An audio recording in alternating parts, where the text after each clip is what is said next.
নমস্কাৰ এটা বহুত ইম্পৰ্টেন্ট টপিক আছে এটো হৈছে এমএস এক্সেলত কি ধৰণে ম্যাক্ৰো ইউজ কৰিব পাৰি এতিয়া ম্যাক্ৰো কি হয় এটো বস্তু আমি দেখাম সাপোজ মই কিবা এটা কাম ডেইলি কৰিব লাগে বা আপোনালোকে কিবা এটা কাম ডেইলি কৰিব লাগে যেনেকৈ সাপোজ এখন বিল বনাব লাগে এটো ডেইলি কৰিব লাগে ডেইলি কৰি পেলাই হেতু কামে ৰিপিটিটিভ কৰি থাকিব লাগে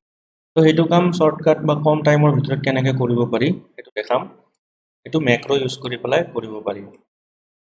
তাৰ কাৰণে মই ইয়াতে এখন টেবল বনাই লৈছো item number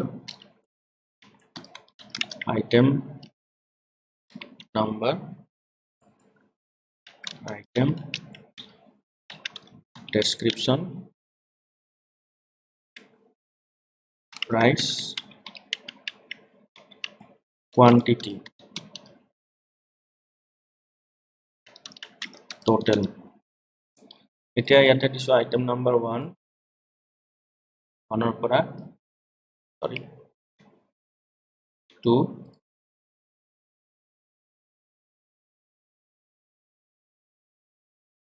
3 4 5 item description suppose A B C D E এতিয়া ইয়াতে মই বাকিখিনি বস্তু এতিয়া কৰা নাই price আৰু quantity খালি totalৰ ফৰ্মুলা এটা লগাম যে এই price আৰু quantity ফৰ্মুলাটো হ'ব equal to bracket open to into bracket close এই সেম ফৰ্মুলাটো মই পাছটাৰ কাৰণে কপি কৰি দিম আৰু ইয়াতে এটা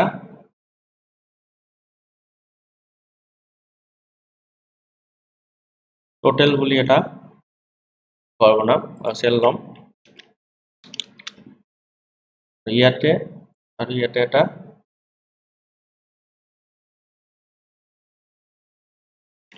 টোটাল এতিয়া টোটালত ইয়াতে কি আহিব টোটাল প্ৰাইস আৰু টোটাল এটো টোটাল সরি এটো কোয়ান্টিটি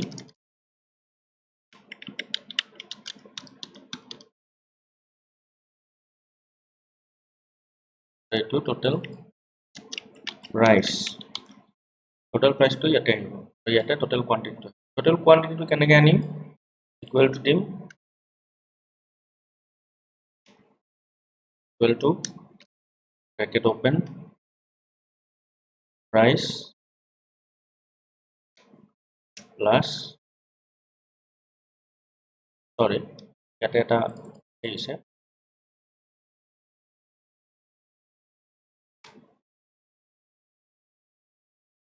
quantity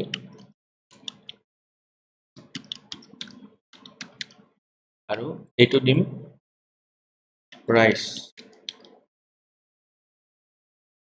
তো ইয়াতে টোটালত যেতিয়া দিম তেতিয়া মই কি দিম equal to এটো plus এটো সেল bracket close এটা 0 আছে কাৰণ এটা ভ্যালু নাই আৰু ইয়াতেও টোটালত কি দিম equal to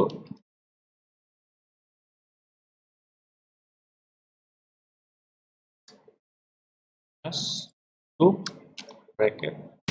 enter এতিয়া ইয়াতে এটা ডাটা একো নাই ঠিক আছে এই বস্তুখিনি মই যদি সদায় বনাই থাকিব লাগে তো বহুত টাইম লাগিব ঠিক আছে এতিয়া মই কি কৰিম এই সেম বস্তুখিনিয়ে মই যেতিয়া বনাম তেতিয়া মই ম্যাক্ৰো ৰেকৰ্ড কৰিম কেনেকৈ কৰিম চাব মই তাৰ কাৰণে ভিউজ যাম ভিউত ম্যাক্ৰোত যাম ৰেকৰ্ড ম্যাক্ৰোত যাম যেতিয়া ৰেকৰ্ড ম্যাক্ৰোত যাম ইয়াতে মই নাম দিম টোটাল প্ৰাইস আৰু এটা মই শৰ্টকাট কি দিব লাগিব শৰ্টকাট কি যদি মই দিও সাপোজ ডি বুলি দিছো আৰু এই দিস ওয়াৰ্কবুক পাৰ্সোনাল ম্যাক্ৰো ওয়াৰ্কবুক আৰু নেক্সট নিউ ওয়ার্কবুক এতিয়া যদি আপুনি অকল এইখন এক্সেল শীটতে এইখন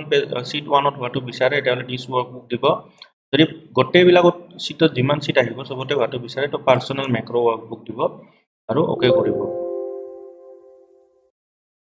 আচ্ছা নামটো ভ্যালিড নহয় বুলি কৈছে তো total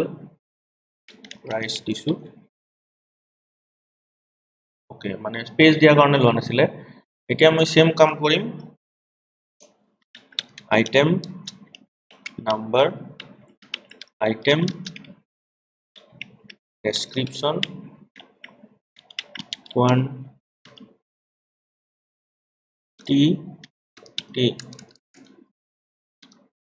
quantity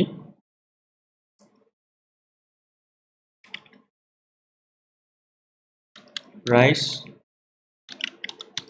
total ইয়াতে দিম 1 2 5 A B C D E quantity এটো মই একো নিদিও price একো নিদিও total একো নিদিও ইয়াতে এটা total বুলি দিম total quantity dot ওলাব আৰু price তো ইয়াতে এটা total দিম total price যত value তো ইয়াতে ওলাব এতিয়া চাওক মই এইটো ইয়াতে ফৰ্মুলাটো লিখিম equal to quantity plus star price ঠিক তেনেদৰে এই সেম ফৰ্মুলাটো মই কপি কৰি দিম গোটেইখিনি কাৰণে আৰু ইয়াতে কি কৰিম মই quantity লাগিব total কিমানটা আছে তাৰ কাৰণে দিম bracket এটো plus এটো enter total price কিমান হ'ব equal to total plus এতিয়া চাও এইখিনি কাম যেটো কৰিলো এটো টপ ৰেকৰ্ডিংত যাম এতিয়া টপ ৰেকৰ্ডিং কৰি দিছো এতিয়া এটো কাম হৈ গৈছে এতিয়া যদি মই শীটটোত যাও এতিয়া মই আকৌ সেইখিনি কামে কৰিব নালাগে মই কি কৰিম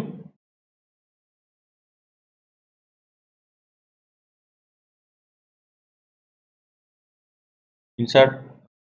নহয়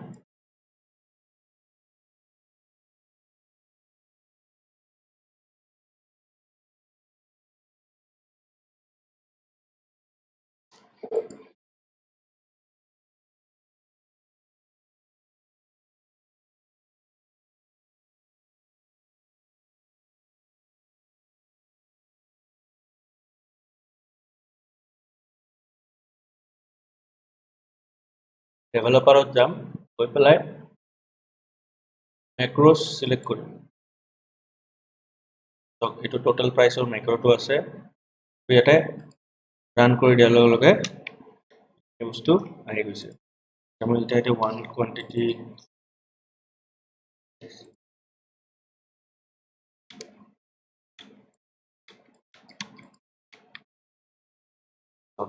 গোটেইখিনি বস্তু এনেকৈ হৈ যায় এটা হৈছে ম্যাক্ৰো ইউজ আৰু এটো খুব গুৰুত্বপূৰ্ণ বস্তু কাৰণ আমি শীট ট্ৰিট কলেও এই একেধৰণে ম্যাক্ৰোজত যাম ৰান কৰিম টেবলখন পাই যাম থ্যাংক ইউ